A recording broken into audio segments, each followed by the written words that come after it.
Question number 1.21 इसमें उसने बोला है कि एक पार्टिकल ओरिजिन से स्टार्ट होकर के एक्स एक्सिस के अलॉन्ग चलना चालू करता है, मतलब कि t इक्वल टू 0 पर ये x इक्वल टू इसका 0 है।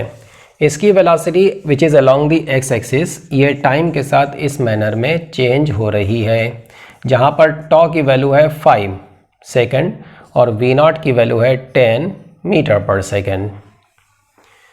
तो आपको बताना है पार्टिकल का x कोऑर्डिनेट क्या होगा। पहला question, what is the x coordinate of the particle at t equal to 6, 10, 20 second. Question का दूसरा पार्ट है, आपको बताना है x इक्वल टू 10 किस टाइम पर होगा। मतलब ये कि x जो है ना वो x कोऑर्डिनेट है, x कोऑर्डिनेट है मतलब ओरिजिन से उसकी डिस्टेंस है। ओरिजिन से डिस्टेंस एक अलग चीज़ है, पार्टिकल की डिस्टेंस कवर्ड ये एक अलग चीज़ है। पार्टिकल 15 मीटर गया, 5 मीटर वापस आ गया तो डिस्टेंस कवर्ड 20 मीटर हो जाएगी, लेकिन ओरिजिन से उसकी जो डिस्टेंस उस टाइम पर होगी वो सिर्फ 10 मीटर होगी। समझ रहे बात को? तो ओरिजिन से डिस्टेंस 10 मीटर मतलब कि x कोऑर्डिनेट, तो x कोऑर्डिनेट 10 मीटर किस टाइम पर बनेगा वो बताना है। और क्वेश्चन का तीसरा पार्ट ये है, आपको बताना है what is the distance covered by the particle in what is distance in first 4 second and first 8 seconds. और फिर आपको लास्ट पार्ट इसका ये है कि डिस्टेंस पार्ट तो नहीं उसी में, तीसरे में ही है, आपको बताना है डिस्टेंस वर्सेस टाइम का ग्राफ क्या बनेगा। तो देखो इसमें हम क्या करेंगे, ये जो वेलोसिटी है ज़रा ध्यान से देखो, टाइम जब 0 से स्टार्ट होगा t इक्वल टू 0 पर वेलोसिटी है v0 प्लस 10 मीटर पर सेकेंड। तो स्टार्टिंग फ्रॉम ओरिजिन ये राइट में चलना चालू करेगा विद वेलोसिटी 10 मीटर पर सेकेंड। जैसे जैसे टाइम बढ़ेगा धीरे धीरे ये टाइम बढ़ेगा, तो ये टर्म क्या होगा, शुरू में तो ये 0 था फिर ये धीरे धीरे बढ़ेगा। तो शुरू में 0 था फिर छोटा रहेगा कुछ टाइम तक, 1 से छोटा रहेगा, तब तक ये प्लस रहेगा, तब तक वेलोसिटी पॉजिटिव रहेगी, तब तक पार्टिकल राइट में चलता रहेगा। फिर किसी टाइम पर ये 0 बनेगा, उसके बाद फिर t इतना ज़्यादा बड़ा हो जाएगा कि t अपॉन टाउ 1 से बड़ा होने लगेगा, तब फिर ये नेगेटिव बन जाएगा, मतलब वेलोसिटी नेगेटिव मतलब पार्टिकल वापस लेफ्ट में लौटने लगेगा। तो राइट में जाते जाते पार्टिकल रुकेगा, उसके बाद फिर वो वापस भी लौटेगा। किस टाइम पर रुका, we can find it, velocity को 0 कर दो, v इक्वल टू 0 करो, t कितना मिलेगा, टॉ के बराबर 5 सेकेंड, 5 सेकेंड पर रुकेगा। ओके, x हमें फाइंड करना है, तो वेलोसिटी होती है dx बाई dt, v0 हमें पता है, टॉ भी हमें पता है। तो देखो इससे हम dx को लिख सकते हैं, इसको इंटीग्रेट कर लो, v0 कांस्टेंट है बाहर आएगा, t इक्वल टू 0 पर x की वैल्यू 0 है। किसी टाइम t पर हम x फाइंड कर लेते हैं, ठीक है, क्योंकि हमें 3 इंस्टेंट्स है जहाँ पर x फाइंड करना है, तो x as a function of t find करेंगे, फिर t की वैल्यू रखते चले जाएंगे और कुछ नहीं करना है। 6 और 10 और 20, तो इसको इंटीग्रेट करेंगे, हमें मिलेगा x minus 0 equal to v0, ये मिल गया, ठीक है। टॉ की वैल्यू आपको 5 रख देना है, v0 की वैल्यू आपको 10 रख देना है, टाइम की वैल्यू रख देना 6, 10 और 20, 6, 10 और 20 रख देना, x की अलग अलग वैल्यूज आपको इस टाइम पर मिल जाएंगी। ये तो हो गया। दूसरा part, x equal to 10 origin से 10 मीटर की डिस्टेंस पर किस टाइम पर है, यानी कि x की वैल्यू जब 10 बनेगी, तो चलो x को 10 कर देते हैं, v0 कितना है 10, 2 इंटू टॉ। टाइम फाइंड करना है आपको, किस टाइम पर ऐसा होगा, इसको सॉल्व कर लो।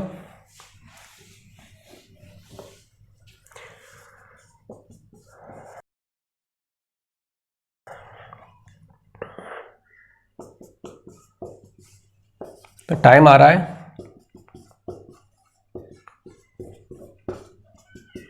ये 2 टाइम आ रहे हैं। अब ये 2 टाइम क्यों आ रहा है, स्क्वायर रूट 60,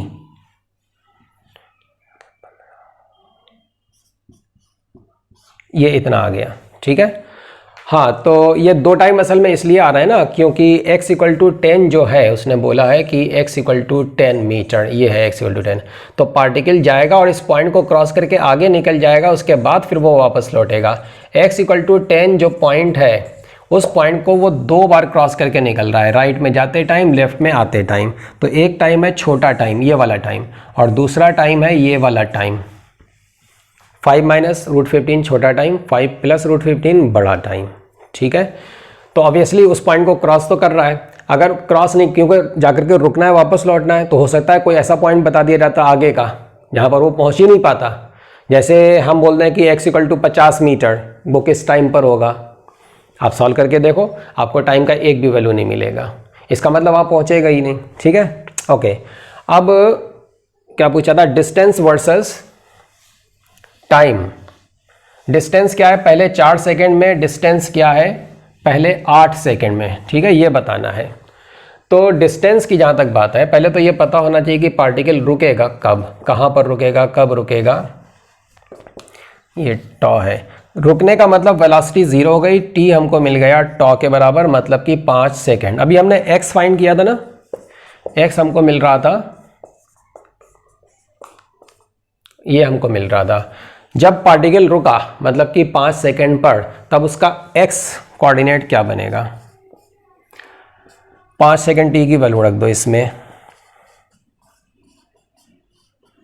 कितना आ रहा है ये 5 माइनस 5/2, 5/2 का मतलब 25 हो गया ये। सो 25 मीटर पे रुका, तो 10 मीटर उसने दिया था, जा रहा है 25 तक, 50 तक नहीं जाएगा जो हम बोल लेते हैं ना, 25 तक तो जाएगा। और 25 मीटर जाने में उसको टाइम कितना लग रहा है, 5 सेकेंड लग रहा है। ओरिजिन से चालू हुआ, 25 तक गया, उसके बाद फिर वो वापस लौटेगा। और ये जो यहाँ पर आकर के रुकेगा, just for a moment, this time is 5 second. अब देखो, अगर पूछा जाए what is the distance and displacement in the first 4 seconds, तो वो तो सेम रहेगा, क्योंकि शुरू के 4 सेकेंड तक तो वो एक ही डायरेक्शन में चल रहा है, इसलिए डिस्प्लेसमेंट का मैग्नीट्यूड डिस्टेंस के बराबर होगा। शुरू के 4 सेकेंड, तो शुरू के 4 सेकेंड पर आप x कैलकुलेट कर लो, वो तो पता है ना आपको, x as a function of time, ये रहा, इसमें t की वैल्यू 4 रख दो, x कोऑर्डिनेट जो होगा वही डिस्टेंस बनेगा और वही डिस्प्लेसमेंट बन जाएगा। लेकिन शुरू के 8 सेकेंड तो वो तो 5 से ज़्यादा हो गया, 5 तो यहाँ पर है, तो शुरू के 8 सेकेंड 5 + 3 और कुछ यहाँ तक आएगा, तो 5 सेकेंड + 3 सेकेंड और, तो ये जहाँ पर भी आएगा ये टाइम कौन सा टाइम है, t = 8 सेकेंड। t = 8 सेकेंड पर आप x कोऑर्डिनेट फाइंड कर लो, ये x कोऑर्डिनेट है, ये ना तो डिस्प्लेसमेंट है ना ये डिस्टेंस। वैसे ये डिस्प्लेसमेंट है क्योंकि मोशन ओरिजिन से चालू हो रही, किसी और पॉइंट से चालू होती तो x कोऑर्डिनेट फिर डिस्प्लेसमेंट नहीं बनता, लेकिन यहाँ बन जाएगा, नो प्रॉब्लम। लेकिन but this is not the distance. आप सिंपली x कोऑर्डिनेट फाइंड कर लो t = 8 सेकेंड पर, इसमें t को 8 रख दो, आपको x मिल जाएगा। ठीक है, अच्छा चलो हम करके दिखा देते हैं ताकि आपको वैल्यू समझा सके। हम 8 सेकेंड पर x की वैल्यू फाइंड कर रहे हैं, ये हो जाएगा 2 × 5 का मतलब 10। अब ये कितना बना, 8 - 6.4, 2.6 × 10 का मतलब 26। 26 कैसे आ गया, 25 तो वो आया था मैक्सिमम जब रुका था, कुछ गड़बड़ हो गई, t²।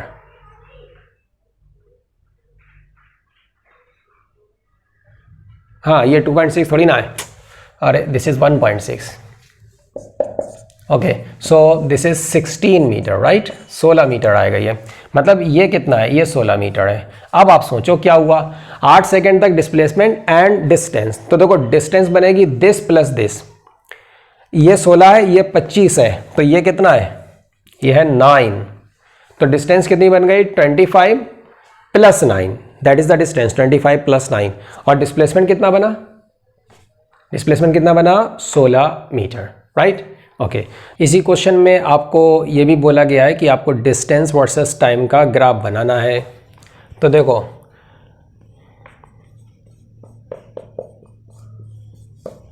v0 का वैल्यू है 10, टॉ का वैल्यू है 5। इसको जब हमने इंटीग्रेट किया, ठीक है, तो हमें x की वैल्यू क्या मिल रही थी,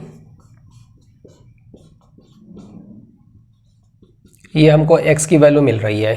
ये जो x है ना, ये x कोऑर्डिनेट है, और आपको हम समझाएं कि x कोऑर्डिनेट बनेगा असल में इसका डिस्प्लेसमेंट।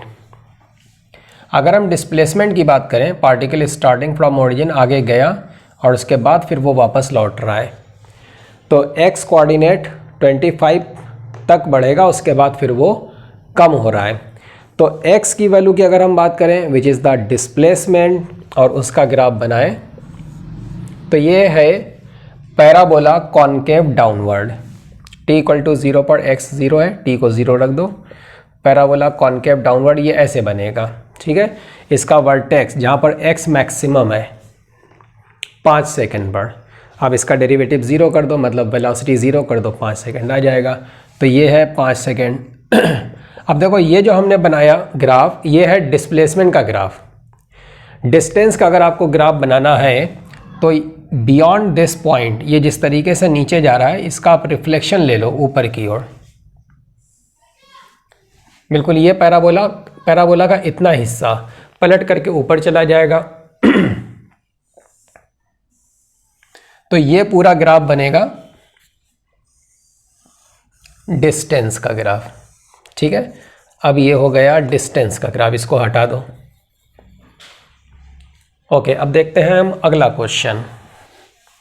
यह है क्वेश्चन 1.22। एक पार्टिकल एक्स एक्सिस पर चलना चालू करता है स्टार्टिंग फ्रॉम ओरिजिन।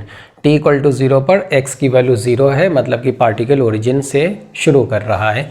उसकी वेलोसिटी x कोऑर्डिनेट के साथ इस तरीके से चेंज हो रही है। अल्फा पॉजिटिव कांस्टेंट है, x is the x coordinate which is also the displacement of the particle from the origin. तो आपको बताना है पार्टिकल का velocity as a function of time, particle का acceleration as a function of time, और शुरू का s मीटर जो पार्टिकल चला होगा over that s metre displacement, particle की एवरेज वेलोसिटी क्या है ये बताना है। तो देखो इसको हम कैसे करेंगे। पार्टिकल की वेलोसिटी हमें पता है as a function of displacement x, इसको इधर ले आओ, अब इंटीग्रेट कर दो। t इक्वल टू 0 पर x कितना है 0, और t टाइम पर हमें फाइंड करना है ये x कितना बनेगा, x की पावर 1/2 अपॉन 1/2, ये हो जाएगा अल्फा t। तो ये लिमिट्स रख लो, ये इतना आ गया। अब इससे हम x को लिख सकते हैं, ये है पार्टिकल का displacement as a function of time. इसका डेरिवेटिव लोगे टाइम के रेस्पेक्ट में, आपको वेलोसिटी मिल जाएगी। टाइम के रेस्पेक्ट में लो, ये 2t बन जाएगा, ठीक है। मतलब ये हो गई पार्टिकल की velocity as a function of time. फिर वेलोसिटी का डेरिवेटिव ले लो तो एक्सेलरेशन मिल जाएगा, इसका डेरिवेटिव लो टाइम के रेस्पेक्ट में, t का derivative 1। So this is the acceleration of the particle which is constant. Question का तीसरा पार्ट है एवरेज वेलोसिटी क्या है over the first s metre displacement. Average velocity क्या होती है, displacement upon time interval. Displacement उसने खुद बोल दिया है s, बात है टाइम की।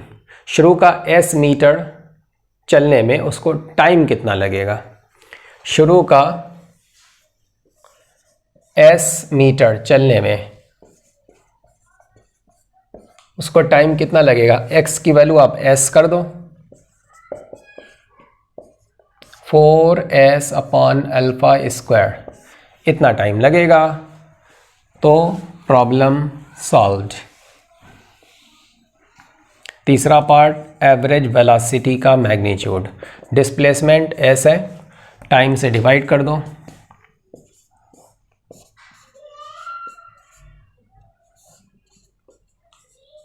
Alpha s square root s upon 2, this is alpha square root s upon 2. Okay, so this is the answer. Now let us see the next question. ये है क्वेश्चन नंबर 1.23। एक पार्टिकल स्ट्रेट लाइन पर चलना चालू करता है, शुरू में उसकी वेलोसिटी है v0, उसका एक्सेलरेशन को इसने ओमेगा लिखा है, w लिखा है w, तो ये एक्सेलरेशन है। एक्सेलरेशन वेलोसिटी के साथ इस मैनर में चेंज हो रहा है।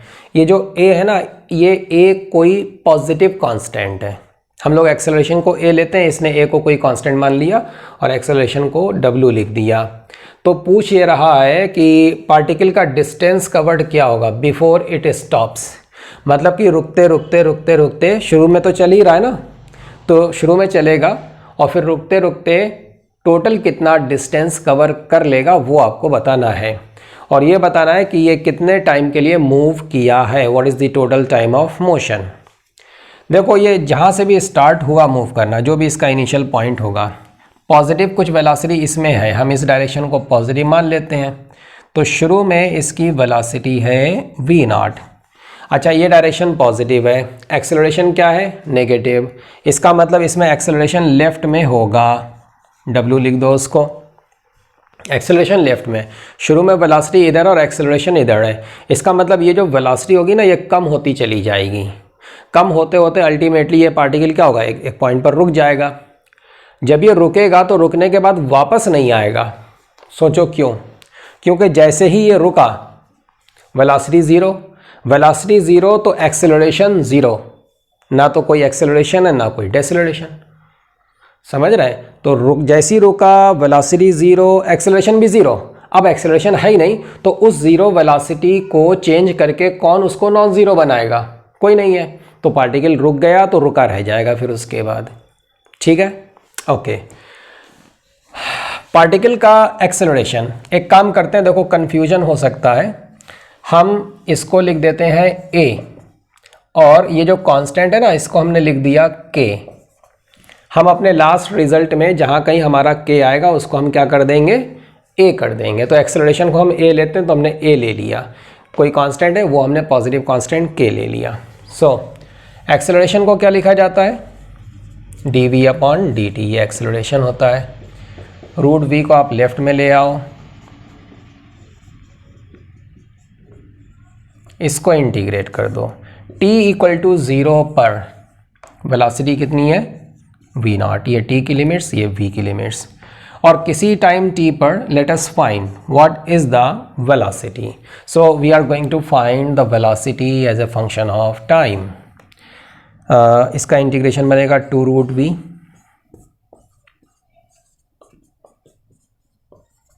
लिमिट्स रख दो,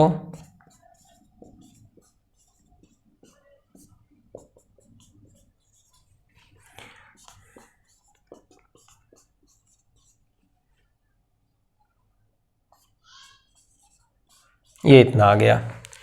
अब इसका स्क्वायर करोगे तो आपको वेलोसिटी पता चल जाएगी, तो वेलोसिटी हमको मिल रही है, ये है पार्टिकल की वेलोसिटी, ये टाइम के साथ इस मैनर में चेंज हो रही है। शुरू में वेलोसिटी v0 है, रिटार्डेशन है, उसकी वजह से वेलोसिटी कम होते होते ये रुकेगा, तो जो टोटल टाइम ऑफ मोशन है ना वो असल में वो टाइम है जिस टाइम पर इसकी वेलोसिटी ज़ीरो बन गई, टाइम बढ़ता जा रहा है, लास्ट में जाकर के एक टाइम ऐसा मिलेगा जिस टाइम पर वेलोसिटी ज़ीरो बन जाएगी, उसी टाइम पर रुक जाएगा, तो वही टाइम आपको फाइंड करना है, and that is the total time of motion. तो जैसे ही ये रुका, मान लो कि कैपिटल T टाइम पर रुका, तो उस टाइम पर वेलोसिटी कितनी हो जाएगी ज़ीरो, तो वेलोसिटी को ज़ीरो कर दो, ये वेलोसिटी ज़ीरो कितने टाइम पर है, कैपिटल T टाइम पर,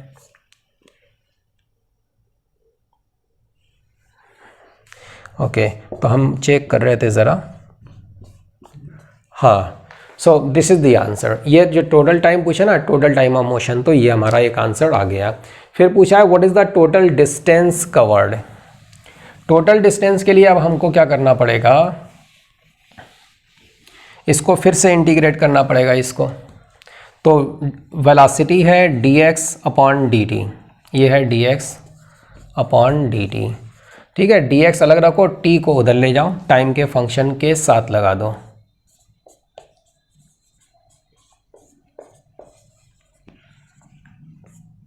अब इसको इंटीग्रेट कर दो, टोटल डिस्टेंस कवर्ड।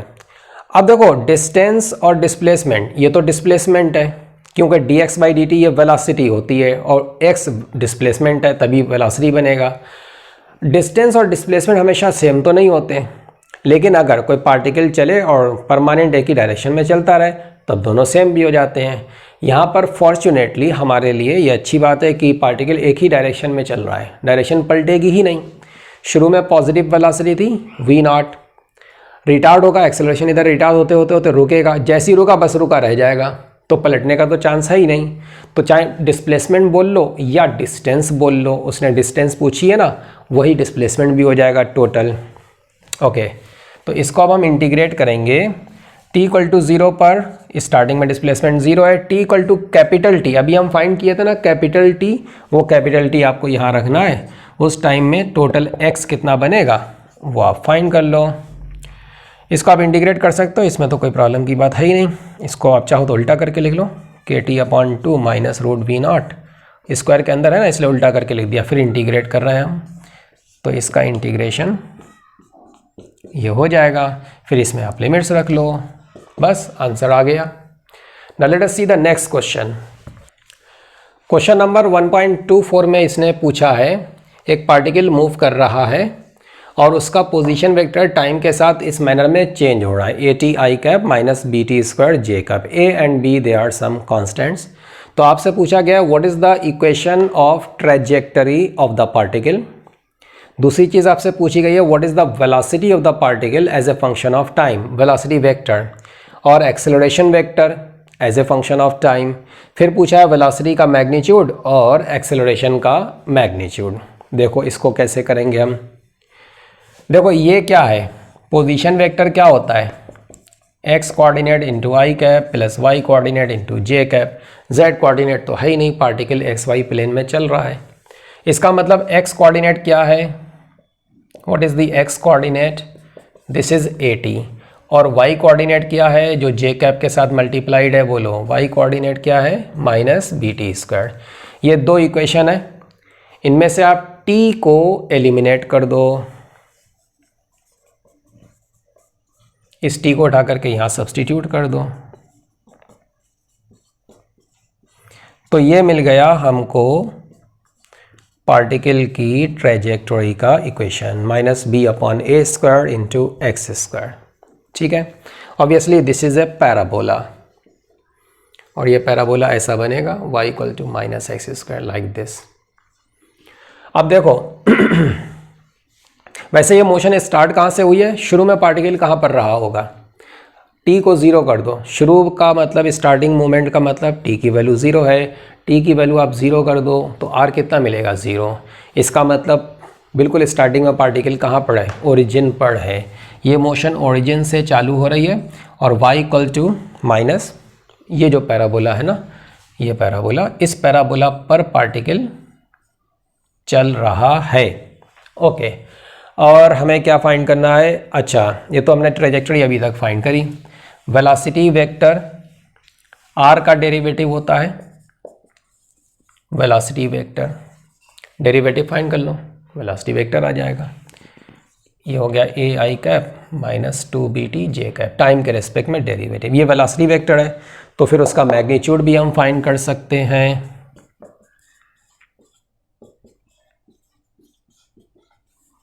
ठीक है, ये हो गया वेलोसिटी का मैग्नीट्यूड। अच्छा, एक्सेलरेशन वेक्टर, अब देखो ये a जो है ना, ये कोई एक कांस्टेंट है, तो फिर हम एक्सेलरेशन को बदल देते हैं, a डैश लिख देते हैं ना, दिस इज द एक्सेलरेशन, ये है एक्सेलरेशन, ये है एक्सेलरेशन। हाँ, तो वेलोसिटी का डेरिवेटिव टाइम के रेस्पेक्ट में, कांस्टेंट का derivative 0, so this is the acceleration of the particle, और ये कांस्टेंट है मतलब कि टाइम से इंडिपेंडेंट है। फिर पूछ रहा है उसका magnitude, so this is very simple, इसका मैग्नीट्यूड हो जाएगा 2b। ठीक है, now let us see the next question. Question number 1.25 में उसने बोला है कि एक पार्टिकल xy प्लेन में चल रहा है, उसका x coordinate y coordinate time के साथ ऐसे चेंज हो रहे हैं। उस पार्टिकल का इक्वेशन ऑफ ट्रेजेक्टरी आपको बताना है और उस ट्रेजेक्टरी का फिर ग्राफ बनाना है। पार्टिकल की वेलोसिटी का मैग्नीट्यूड बताना है as a function of time, and you have to find the acceleration magnitude of the particle as a function of time. तो ये आपको बताना है क्या होगा। तो देखो, अगर हम बात करें कि पार्टिकल शुरू में था कहाँ पर, t इक्वल टू 0 पर, t इक्वल टू 0 पर x बनेगा 0, y बनेगा 0, यानी कि शुरू में पार्टिकल ओरिजिन पर था, ओरिजिन से मोशन चालू हो रही है। ओके, हमें ट्रेजेक्टरी का इक्वेशन फाइंड करना है। इस इक्वेशन में और इस इक्वेशन में से आप t को गायब करो, इससे हम टी को क्या लिख सकते हैं, एक्स बाई ए। इस टी को आप इस इक्वेशन में सब्स्टिट्यूट कर दो,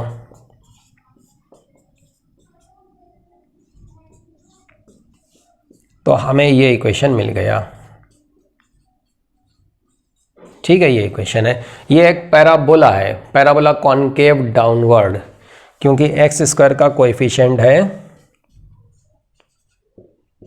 नेगेटिव, इसलिए पैराबोला कॉनकेव डाउनवर्ड बनेगा। तो लो इसका हम ग्राफ बना देते हैं, ये ऐसा ग्राफ बनेगा। लेकिन आप एक बात ये बताओ, इस ग्राफ का ओरिजिन से ऑब्वियसली पार होना है इसको। एक मिनट, ये तो ग्राफ ऐसा है, इसके रूट्स आएंगे 0 और आएगा a अपॉन अल्फा, है ना। तो 0,0 और a अपॉन अल्फा, एक ये रूट आएगा। तो आपको पैराबोला बनाना है, पैराबोला कॉनकेव डाउनवर्ड बनाना है, तो वो आपको ऐसे बनाना पड़ेगा, लाइक दिस। अब एक बात ये बताओ कि पैराबोला की अगर हम सच बात करें, सिर्फ इस इक्वेशन की बात करें, तो पैराबोला तो ये है, वो तो पूरा रहेगा, पैराबोला तो अपने आप में पूरा है। लेकिन जब आप इसका पाथ बनाओगे तो वो पाथ असल में क्या होगा, I mean वो पाथ सिर्फ इतना हिस्सा होगा या फिर इतना हिस्सा होगा। ये पूरा पैराबोला उस पार्टिकल का पाथ नहीं है, पूरे पैराबोला पर नहीं चल रहा है। ऐसा नहीं है कि इधर से चलते हुए आया और ऐसे निकल गया, ऐसा नहीं है। क्योंकि हम आपको शुरू में बता दिए कि t = 0 पर पार्टिकल कहाँ पर है, 0,0 ओरिजिन पर। तो मोशन ओरिजिन से चालू हो रही है। अब अगर मोशन ओरिजिन से ही चालू होगी तो या तो पार्टिकल ऐसे चलेगा इस पाथ पर, या फिर वो इधर चलेगा, है ना। तो इन दोनों में से या तो आपको ये हिस्सा लेना होगा या फिर ये वाला हिस्सा लेना होगा, बस। अब कौन सा लेंगे, तो इट्स वेरी सिंपल। अगर पार्टिकल यहाँ से स्टार्ट होकर के इधर जाना चालू करता है तो जैसे ही इधर जाएगा इसका मतलब x पॉजिटिव डायरेक्शन में बढ़ेगा, सिंपल। और अगर वो इधर चलने लगे तो x फिर नेगेटिव बनने लगेगा तुरंत। Starting from t = 0 x negative बनेगा, नेगेटिव डायरेक्शन में बढ़ेगा। ये देखो t = 0 पर x 0 है, t जैसे ही बढ़ेगा वैसे ही ये पॉजिटिव, कुछ पॉजिटिव बनेगा, मतलब पॉजिटिव डायरेक्शन में बढ़ेगा। सिमिलरली y के बारे में आप चेक कर लो, तो आपको इतना हिस्सा लेना है पैराबोला का, सिर्फ इतना हिस्सा, ये नहीं बना सकते आप। ठीक है, ओके। फिर पूछा है वेलोसिटी का मैग्नीट्यूड और एक्सेलरेशन का मैग्नीट्यूड। देखो ये जो x कोऑर्डिनेट है, x कोऑर्डिनेट का डेरिवेटिव क्या होता है, ये होता है वेलोसिटी का x कंपोनेंट। इसका डेरिवेटिव ले लो आप, क्या बनेगा, a एक्सेलरेशन नहीं है, a कोई कांस्टेंट है।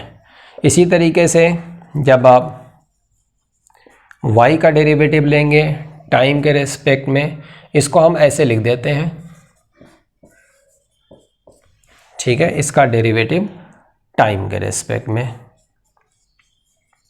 तो ये बन जाएगा वेलोसिटी का y कंपोनेंट। x कंपोनेंट है हमारे पास, y कंपोनेंट है हमारे पास। Now we can find the magnitude of total velocity.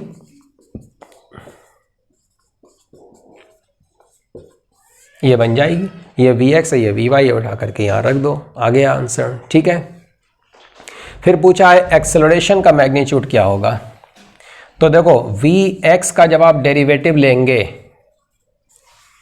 तो ये बनेगा ax, मतलब कि एक्सेलरेशन का कंपोनेंट x एक्सिस की तरफ। तो ये तो कांस्टेंट है ना, कांस्टेंट का डेरिवेटिव क्या होता है, 0। इसी तरीके से जब आप vy का डेरिवेटिव लेंगे तो ये बन जाएगा ay, एक्सेलरेशन का y के अलोंग कंपोनेंट। vy का डेरिवेटिव लेना है हमें, टाइम के रेस्पेक्ट में लेना है, तो ये बनेगा a इंटू 1 का डेरिवेटिव 0 माइनस 2 अल्फा, t का डेरिवेटिव 1, तो ay कितना हो गया, माइनस 2 अल्फा इंटू a। ना see this is ay and this is ax, ax है 0, ay है इतना। तो ax अगर नहीं है तो जो ay है वही a बनेगा। पार्टिकल के एक्सेलरेशन का हमें मैग्नीट्यूड बताना है, मैग्नीट्यूड। ay के नेगेटिव आने का मतलब y के अलोंग जो एक्सेलरेशन है वो परमानेंट नेगेटिव है, नेगेटिव y की डायरेक्शन में है।